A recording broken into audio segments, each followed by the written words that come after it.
बिस्मिल्लाहिर्रहमानिर्रहीम। मैं हूं नवीद सती और आप देख रहे हैं हमारा कैपिटल वन टीवी, जो कि डिजिटल प्लेटफॉर्म है। बात करेंगे कि आज़ाद जम्मू एंड कश्मीर में 31 बरस के बाद बल्दियाती इलेक्शन की बात हो रही है, लेकिन अभी तक उसमें इबहम मौजूद है। और रिसेंटली आपने देखा कि गुज़िश्ता रोज़ बाकायदा तौर पर PDM जो कि आज़ाद कश्मीर, उन्होंने इस्लामाबाद प्रेस क्लब में प्रेस कॉन्फ्रेंस की और उसमें 2-3 चीज़ें बड़ी वाज़ेह उन्होंने कर दी, जिससे ये एक तासर दिया जा रहा है कि शायद वो इलेक्शन में रहना भी चाहते हैं और आवाम को जो है वो बताना भी चाहते हैं कि हम इलेक्शन में हैं, और फिर भागना भी चाहते हैं। एक तो ये चीज़ बहुत ही क्लियर है कि उन्होंने पहले फेडरल गवर्नमेंट है मुस्लिम लीग नून की, मुस्लिम लीग नून का आज़ाद कश्मीर बल्दियाती इलेक्शन में सिक्योरिटी फ्राहम ना करना बेसिकली बहुत ही क्लियर है कि आज़ाद जम्मू एंड कश्मीर की मुस्लिम लीग नून और पीपल्स पार्टी की हुकूमत, जब जो अपोजिशन इस वक्त पीपल्स पार्टी है वो इसमें बहुत ज़्यादा मुलव्वस भी नज़र आ रही है कि वो राय फ़रार हासिल करना चाह रहे हैं बल्दियाती इलेक्शन से। और जब ज़ाहिर फेडरल गवर्नमेंट सिक्योरिटी नहीं देगी, तो अगर वज़ीर-ए-आज़म ने ये कह दिया कि हम आपको सिक्योरिटी जो है वो देंगे, यानी इस डिवीज़नल वाइज जाएंगे, तो डिवीज़न में अगर डिस्ट्रिक्ट वाइज या डिवीज़न वाइज ये फ़ैसला किया गया, तो इसका मतलब ये है कि हुकूमत करना चाह रही है बल्दियाती इलेक्शन, लेकिन पाकिस्तान पीपल्स पार्टी या नून लीग जो है वो इसमें ये समझती है कि बल्दियाती इलेक्शन इस वक्त जो है वो बेहतर नहीं होंगे। शायद ये चीज़ देखी जा रही है। कुछ चीज़ें मैं आपके साथ मज़ीद रखता हूँ। एक तो ये कि जब गुज़िश्ता प्रेस कॉन्फ्रेंस हुई, उसमें पीपल्स पार्टी के चौधरी यासीन और इसी तरीके से अगर देखें तो फैसल राठौर थे, और फिर मुस्लिम लीग नून के शाह गुलाम कादर। ज़ाहिर है ये दोनों बड़ी पॉलिटिकल पार्टीज़ हैं।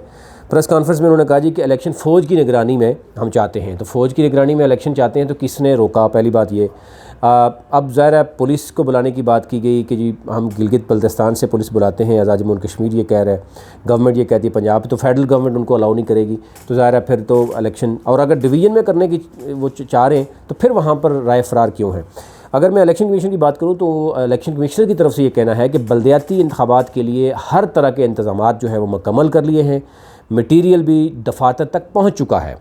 और अब अगर इसमें कोई सरप्राइज़ डेफिनेटली होगा या फेडरल गवर्नमेंट कुछ करना चाहेगी या अपोजिशन जो इस वक्त मौजूद है करना चाहेगी, तो ज़ाहिर है 31 साल के बाद अगर बल्दियाती इलेक्शन भी आज़ाद जम्मू एंड कश्मीर की आवाम को नहीं दिया जाएगा, तो इसका मतलब ये हुआ कि पॉलिटिकल पार्टीज़ अपोजिशन स्पेशली ये चाह रही है कि इलेक्शन ना हो। अब ज़ाहिर है दूसरी तरफ सरदार याकूब साहब, उनका भी बयान आता है कि जनाब आज़ाद कश्मीर बल्दियाती इलेक्शन जो है वो मुलतवी नहीं होने देंगे, तो लेकिन रास्ता भी नहीं दिया जा रहा। PTI ये समझती है और कि जी हम इलेक्शन कराने के लिए तैयार हैं, लेकिन पाकिस्तान पीपल्स पार्टी और नून लीग जो है वो फेडरल गवर्नमेंट भी मुदाखलत कर रही है, हमें सपोर्ट नहीं कर रही। और अगर हम डिवीज़न वाइज अपनी ही पुलिस से सिक्योरिटी के मामलात को देखते हुए डिवीज़न की तरफ जाते हैं, उसमें भी अपोजिशन ये कह रही है कि डिवीज़न वाइज क्योंकि रिज़ल्ट होंगे, तो रिज़ल्ट अगर तहरीक इंसाफ के अच्छे आएंगे तो वो मुतासर होंगे। तो इसका मतलब है उनके जहन में है कि तहरीक इंसाफ या आज़ाद हैसियत में लोग इलेक्शन जीतते हैं तो दूसरे डिवीजन्स में डेफिनेटली उनको ये फ़र्क ज़रूर पड़ेगा। अदरवाइज़ अगर ये ना हो तो शायद उनको एक प्रेस कॉन्फ्रेंस करने की ज़रूरत नहीं है। तो उन्होंने कहा जी मरहलावाज़ हुकूमत जो इलेक्शन करवा रही है उसके नताइज हम तस्लीम करने के लिए तैयार नहीं है,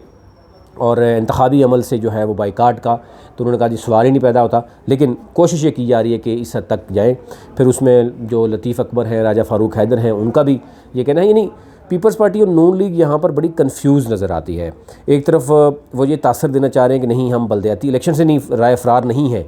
दूसरी तरफ वो रुकावट भी खड़ी कर रहे हैं, वो तस्लीम भी करना नहीं चाह रहे गवर्नमेंट के साथ मिलके, तो ये एक तासर दी जा रहा है। लेकिन अगर इलेक्शन बल्दियाती इलेक्शन नहीं होंगे तो आज़ाद जम्मू एंड कश्मीर की आवाम के साथ पहले से ही जो 31 बरसों से सौतेली माँ जैसा सलूक किया जा रहा है,